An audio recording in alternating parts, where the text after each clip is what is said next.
Oh, but you know who's standing? Hey, Cal, you're on. Look up, Cal. Cal's texting. He's texting Greenberg right now. Kentucky's in the same part of the bracket with Virginia.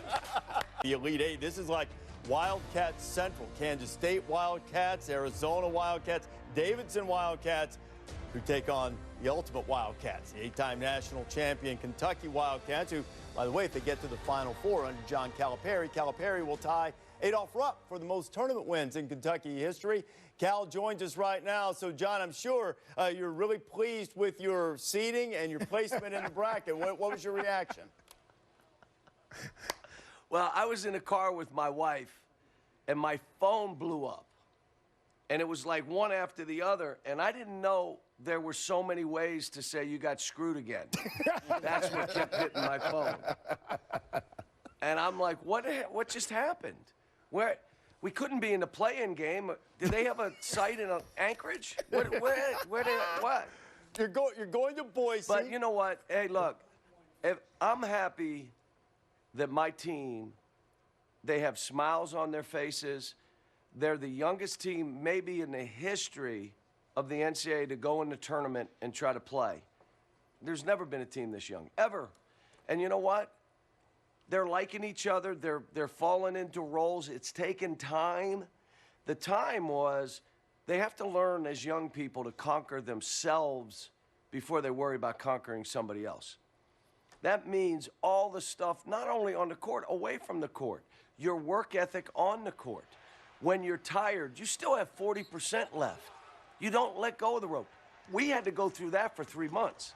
We had to go through 4 losses so that they could text me and say, Coach, we really need you. Like, wow, thank you. Let's get to work. So this has been one experience after another that this team needed. And they needed individually. I said this yesterday night before they went to bed. How many of you had gone down in that, I call it the crap hole, where you can't play? And they all raised their hand. And you had to fight.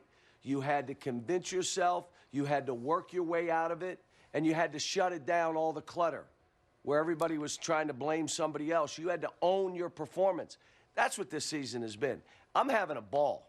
I mean, I'm really having a ball. And they can't steal my joy. So we're going to Boise. And I had to ask my guys, how many of you know what state Boise's in? Yeah, he says he's having a ball. You know, if his guys were behind him, they'd go, what? Yeah. But we might only get 50% here on that question. Hey, what's the biggest checkout? You talk about your identity. Hey, that Duke education, I know you don't know. Jay Bird, you don't know. But my butler does. Hey, your team's identity has totally changed. You know, the addition of P.J. Washington to give you some low post play and just the way Shai Gilgeous is playing. What have you done with this team in the last, say, month? Well, the biggest thing was there were things we were doing that weren't going to work. We wanted to dribble, drive, and lane. We weren't willing passers. We weren't good enough with the ball. We had to go back to play like my UMass teams played. The second thing was I defined the roles. Now, you may say, why didn't you do that at the beginning of the year? Because I don't know. These are all 18-year-olds. This is all freshmen. I didn't know them that way. I didn't coach them every day. It took me 3 months to figure out, okay, here are the roles. I went around the room in front of each other. This is what I need you to do. Can you do this? I don't need more than that. I need you to do this. Will you? And we went around the room and just said, we're doing this with this guy and that with that guy, and we're playing off. And you know what? It made it easier for them. And I get the greatest kids and their families. This has been hard. Great families who have entrusted me with their sons, and they all have aspirations and all the other stuff. And you know what? We had to climb through this. There's no skipping steps. But again, I already told them, we will have the toughest road to go. And why would you want it any different? Why would you want it any different? And they looked, and when they came down and said, Coach, you were right. I said, come on, I've been right. I was wrong. What did I tell you guys? I think it was 1978 was the last time I was wrong. So it's around in that time. But this has been an interesting run. And what they did this weekend showed me a lot about them. Cal, what is the status on Jarrett Vanderbilt, and what does he bring to your team? He's still limping. And naturally, they're because they knew we played on Sunday afternoon and had to travel, they're going to have us play on Friday in Boise. Isn't that right? Yeah, I think that's right. Yes. Yeah. No, we play Thursday in Boise. You play Thursday? Okay. Now, they could oh, yeah. They have we could play at 9 o'clock. Cal, they have charter airplanes. You're not going to the Yukon Peninsula. You're going to fly there, be there in a couple of hours. 6 hours. Let's not say a couple hours. Okay. Okay. Maybe 3 or 4. Then, All right, Cal, back so to the anyway. question. Yes. What was the question? I forget what it was. Jared That's what happens Vanderbilt. when you Jared know. Who asked me what? That was me, Jay Oh, Will. Jared. Yes. Is he on my team? Look, Jared, I'm saying right now, probably still hurt. He's limping around because we don't have till Friday.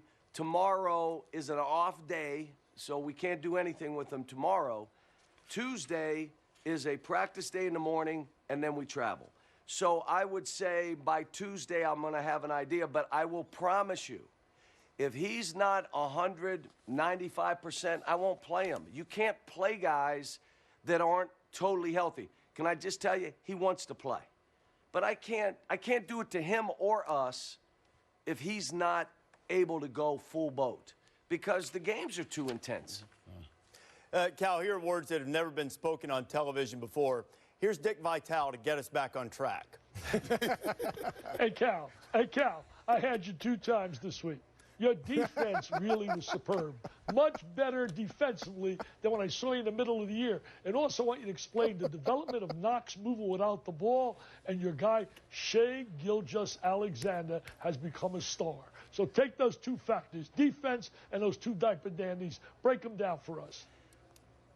Well, first of all, we had to help Kevin Knox and help define how he needed to play and what was the best way for him to play. I hadn't coached him. It took me half the year. The same with when we talk Shai. Those are 2-point people, but we're also going at PJ, and we're kind of playing off guys. Defensively, it was, look, guys, you got to do this together.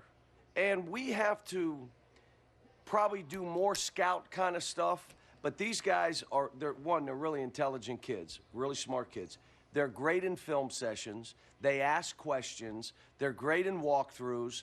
And you can give them a pretty good game plan like we had with Colin Sexton and what we tried to do today with Williams. I mean, you can give it to them, and they'll perform it.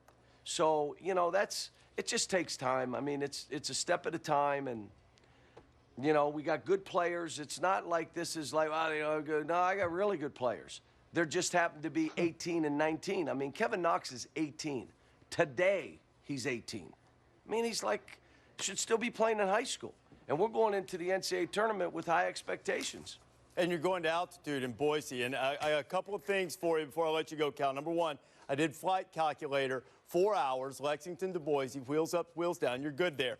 And while you're there, try Goldie's Breakfast Bistro. You'll thank me later. So don't miss that. What was the second thing, which was most important? Goldie's Breakfast Bistro. Well, have him. What are you making that trip with him or something? You're looking for like a kickback from a breakfast place? He invites me along. I'll go. Rece, the altitude doesn't make any difference. They're playing indoors. John, congratulations. I'm over here dying. I'm here dying, and you guys are just making jokes, having fun. That's great. That's great. It's a conspiracy. If I were in Kentucky's bracket, I'd be very afraid because when he gets like this, he's usually going to the 4. Yep. He's not even cranky. Hey, John, congratulations on the SEC Tournament championship, and best of luck to you.